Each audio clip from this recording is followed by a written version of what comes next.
Je vous souhaite la bienvenue dans ce condensé de la revue d'actualité de la semaine que je publie ce dimanche au lieu du vendredi habituel. J'étais en déplacement où j'ai notamment pu m'entretenir avec des interlocuteurs qui connaissent un certain nombre de choses qui ne sont pas communiquées sur la place publique. Donc, entrons sans tarder en matière.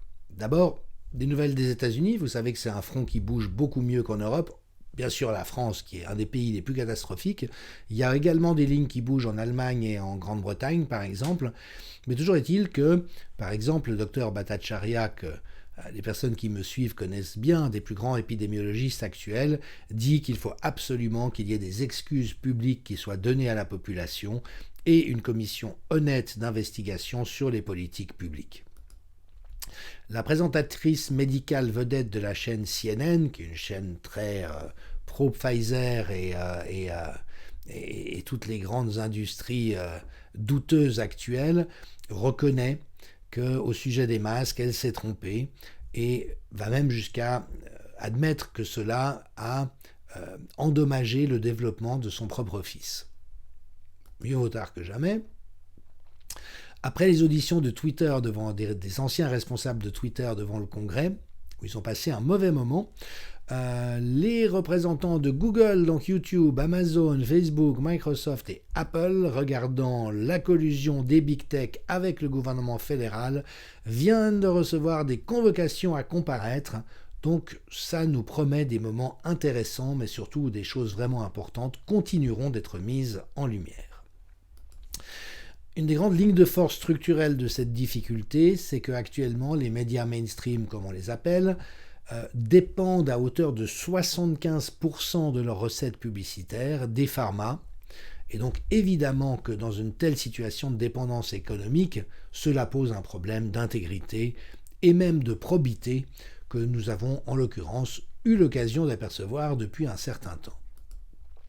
De vaillants parlementaires américains continuent de s'agiter, dont le sénateur Rand Paul, qui dit « S'il s'avère que le docteur Fauci était impliqué dans les recherches sur les gains de fonction au laboratoire de Wuhan, nous allons déclencher une procédure pénale à son encontre au Congrès. » Il n'y a plus aucun doute aujourd'hui.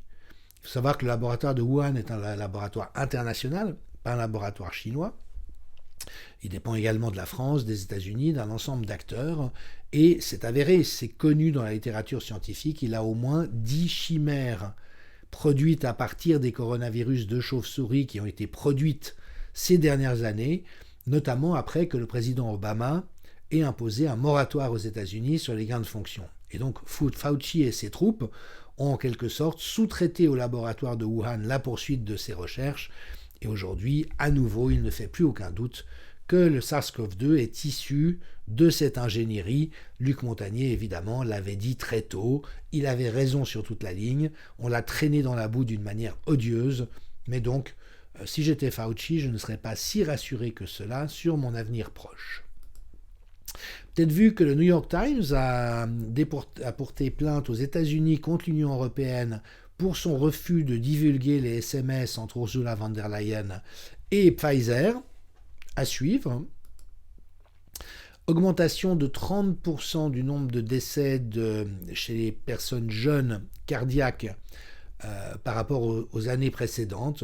Il y a une expression en anglais pour parler d'un gros problème dont tout le monde fait semblant qu'il n'existe pas, c'est un éléphant dans la pièce, et ce qui a donné l'occasion à un dessinateur de presse à dire en plus l'éléphant dans la pièce est mort subitement.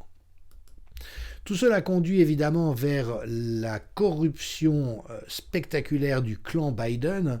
Donc aujourd'hui, il y a des accusations massives, mais qui paraissent vraiment étayées sur des choses solides, parlant de trafic d'êtres humains, trafic d'influence, corruption, fraude fiscale, haute trahison. Donc avec ce volume d'indicateurs problématiques, on peut quand même espérer que, là encore, le clan Biden ne puisse pas s'en sortir uniquement en continuant de nier la réalité des choses. Autre nouvelle encourageante en provenance des États-Unis, le gouverneur de Floride, Ron DeSantis, a présenté une charte des droits numériques prévoyant le droit de participer à des réseaux sociaux et des plateformes en ligne sans censure, interdiction de censurer sans motif évidemment de transgression pénale, Transparence dans les résultats des moteurs de recherche. Vous savez que Google truque actuellement tous ses algorithmes pour être sûr que vous arriviez sur des contenus falsifiés ou orientés. Droit de contrôler ses données personnelles. Wikipédia fait notamment tout un travail de réécriture absolument dégueulasse des biographies de toutes les personnes qui contestent la doxa, et les personnes concernées sont impuissantes. Donc elles se retrouvent avec des biographies en ligne qui sont diffamatoires, qui sont injurieuses, qui sont fausses, et elles n'ont pas les moyens de les corriger, et finalement protéger les enfants. Également des États où on fait preuve d'un peu de bon sens. Dans le Dakota du Sud, la gouverneure a signé une loi interdisant les opérations de changement de sexe et traitements hormonaux sur des mineurs.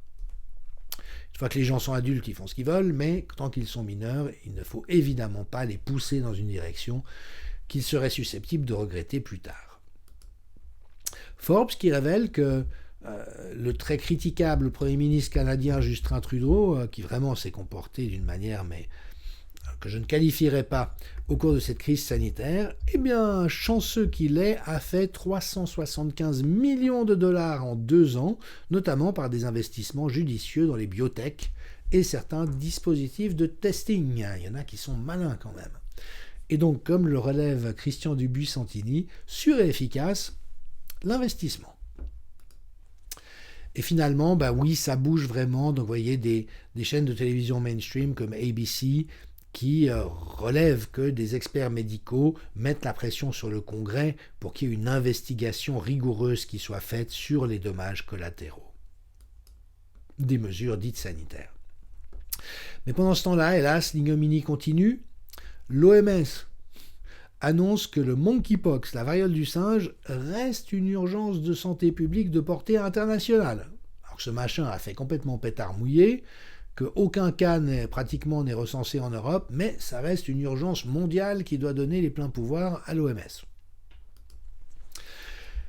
Rochelle Walensky, la directrice des CDC aux États-Unis, qui dit que même si la dernière revue Cochrane a confirmé que le dispositif n'était pas utile, c'est pas ça qui va faire changer la politique et les recommandations de son agence. Oui, effectivement, à quoi sert la science ?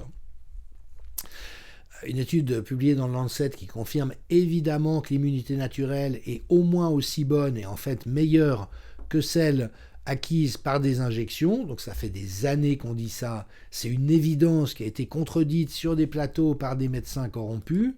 Idriss Aberkan souligne que ça apporte, si besoin était, la confirmation scientifique qu'il était bien plus efficace de laisser les populations sans risque, donc tous ceux de moins de 70 ans sans maladie grave, développer leur immunité naturelle, et donc il n'aurait fallu surtout ne rien faire, on s'en serait sorti beaucoup mieux. C'est confirmé aujourd'hui, ça fait 3 ans que je le dis. Même les chroniqueurs des médias mainstream comme Europe 1 commencent à en rigoler, donc un éditorialiste a parlé de Ursula von der Pfizer, assez bien trouvé.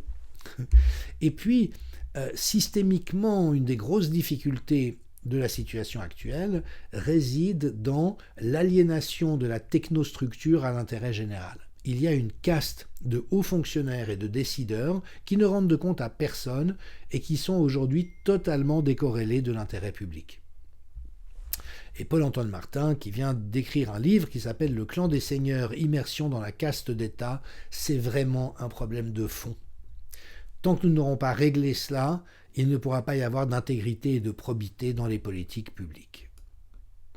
En Angleterre, le Guardian, qui, paraît-il, a sorti un bon article en disant le prix qu'a payé la Grande-Bretagne à cause des confinements est colossal, est-ce qu'il y aurait une autre alternative ? Ben oui.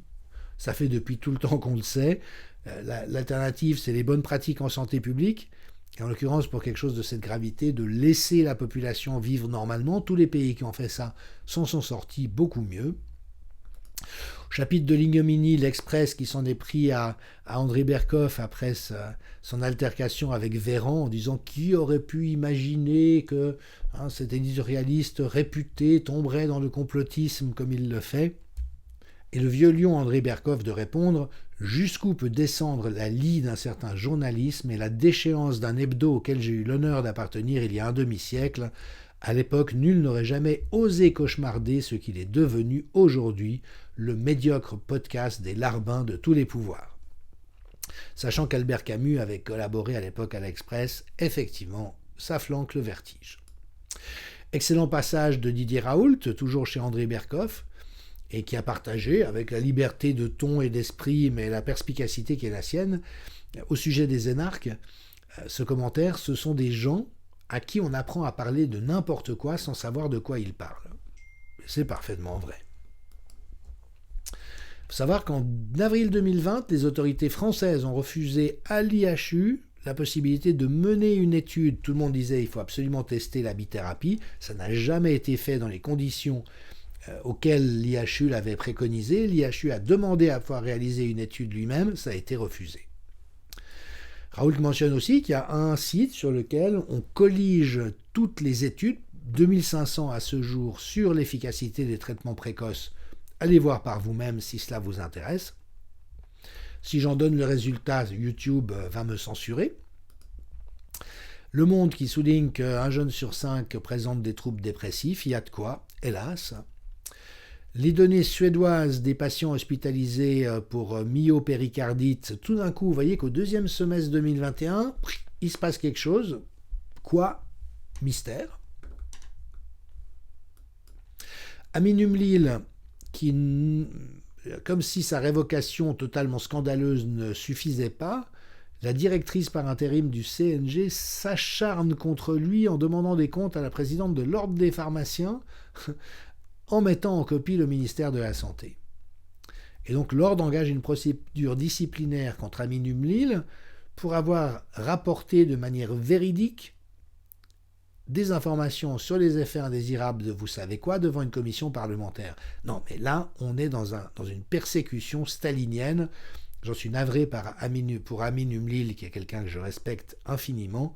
Par contre, c'est par ce genre d'outrance que tout cela va finir pour se casser la figure. Alors oui, l'Europe, là aussi, se vautre dans la corruption sans vergogne. Et donc, au sujet de l'affaire des SMS d'Ursula von der Leyen, les présidents des groupes politiques au Parlement européen refusent d'interdire l'accès aux lobbyistes de Pfizer et invitent à huis clos, Ursula von der Leyen pour voir si jamais, éventuellement, elle pourrait avoir envie de donner quelques informations, sachant que cette présidente non élue de la Commission européenne a négocié de gré à gré avec le PDG d'une entreprise condamnée à des dizaines de milliards de dollars d'amende pour un ensemble de crimes et délits en toute confidentialité, en toute illégalité. Ces gens vraiment ne se soucient plus de rien. Mais ils vont nommer une commission, organe d'éthique indépendant. Alors Virginie Joron a dit qu'il pourrait commencer par faire le ménage chez eux. Tout ceci a pour résultat que le niveau de vie des Français s'effondre relativement même à ses voisins. On sait que malheureusement Emmanuel Macron est engagé dans une politique de destruction de la France et manifestement dans ce registre-là il réussit.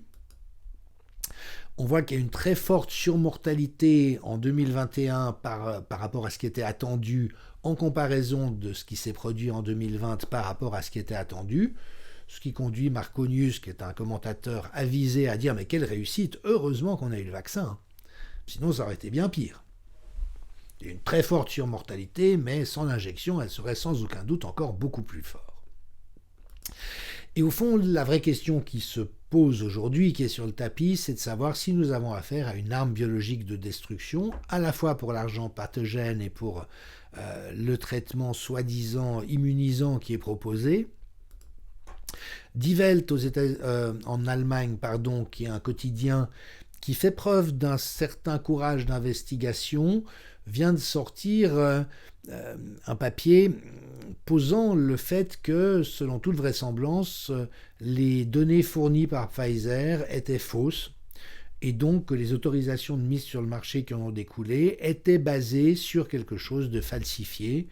Affaire à suivre, mais en ce qui me concerne, ça fait longtemps que je l'ai démontré. Notamment avec Alexandra Ancode, avec qui nous avons débunké en compagnie d'un chercheur suisse anonyme mais de très haut niveau la première des études publiées par Pfizer, en montrant les trucages dont elle était lardée. Et Alexandra va bientôt publier ce livre événement, Les Apprentis Sorciers. Je rappelle en passant que c'est la meilleure connaisseure francophone de l'ARN non codant. Et donc, voilà, elle montre la réalité des risques qu'on a fait prendre à la population. Et d'ailleurs, il faut savoir que les thérapeutiques à base d'ARN messager sont actuellement très favorisées par les pharma pour la bonne et simple raison qu'un ensemble de procédés thérapeutiques classiques arrivent à échéance de leur brevet. Et donc, ils espèrent reconstituer toute une gamme de thérapeutiques pouvant remplacer les gains qu'ils ne feront plus par ce biais. Par contre, Alexandra Orion-Caude, par exemple, au sujet de cet article paru dans Libération, souligne que ces conclusions vont totalement à l'encontre de ce qu'elle documente et avance dans le livre.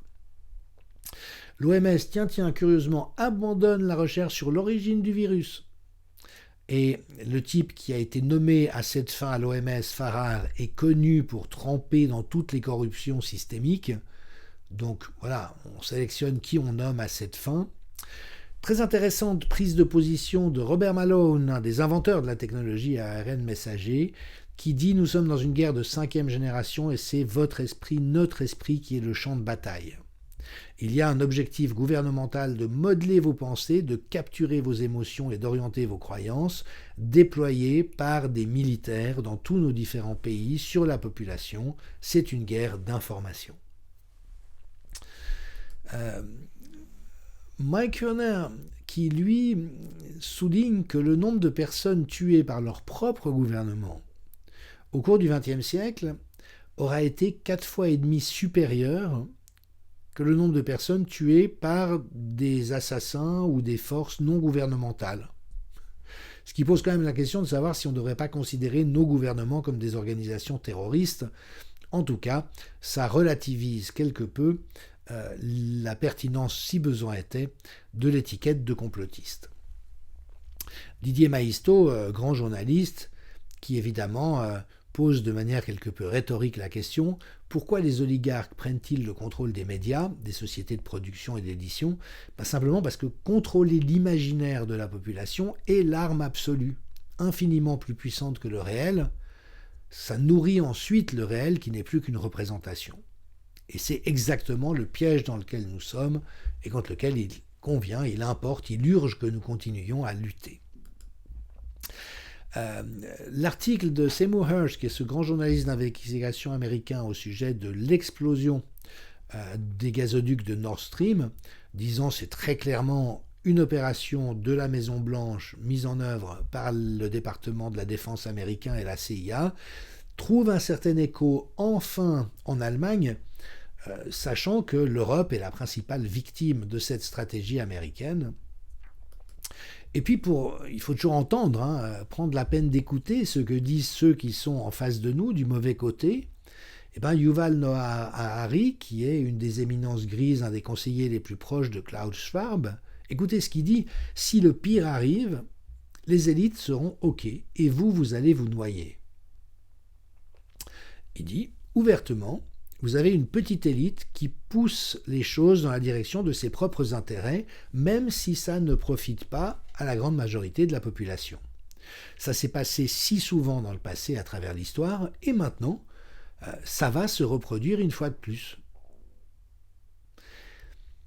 Parce que probablement, de toute manière, l'élite s'en sortira. Même si le pire arrive, si le déluge se reproduit, les scientifiques construiront une arche de Noé à l'intention de l'élite, pendant que le reste de l'humanité se noiera. Pas mal quand même. Il paraît que je suis complotiste après, parce que j'écoute ce que disent des gens qu'on constate être habités par de drôles de fantasmes. Autant nous, notre responsabilité, c'est de leur donner tort et de les mettre en échec. Christian Dubuis-Santini, toujours, qui relève, les gouvernements sont certes coupables et méritent d'être châtiés, mais sans l'obscure volonté d'autopunition d'une majorité de sujets anesthésiés par 50 ans de télévision et la déliquescence de la parole qui en procède, les décideurs ne sauraient être aussi nuisibles. Encore une fois, c'est notre responsabilité, même si les pièges les traquenards, les ficelles, la manipulation, la propagande, la persécution qui est mise en œuvre, évidemment, est à la fois experte, mais aussi d'une intensité folle. Et puis pour terminer sur une note d'humour, il y a des fausses alertes aux extraterrestres qui sont brandies, il y a des explosions de pollution chimique dramatiques qui se passent aux quatre coins du monde, dont on peut quand même suspecter un petit peu l'intention, à la fois faire diversion, mais aussi générer une pollution environnementale à laquelle il sera possible d'attribuer un certain nombre de conséquences de santé ayant en réalité peut-être une autre cause. Et récemment, on a même invoqué les extraterrestres au sujet du Canada. Vous voyez, un petit dessinateurs de presse qui sont toujours très forts dans le fait de capter l'air du temps, avec des soucoupes volantes qui dit on est venu pour faire des expérimentations sur vous, piller vos ressources et faire de vous des esclaves pour toujours. Et donc le terrien disait ah, vous êtes du gouvernement. À la semaine prochaine.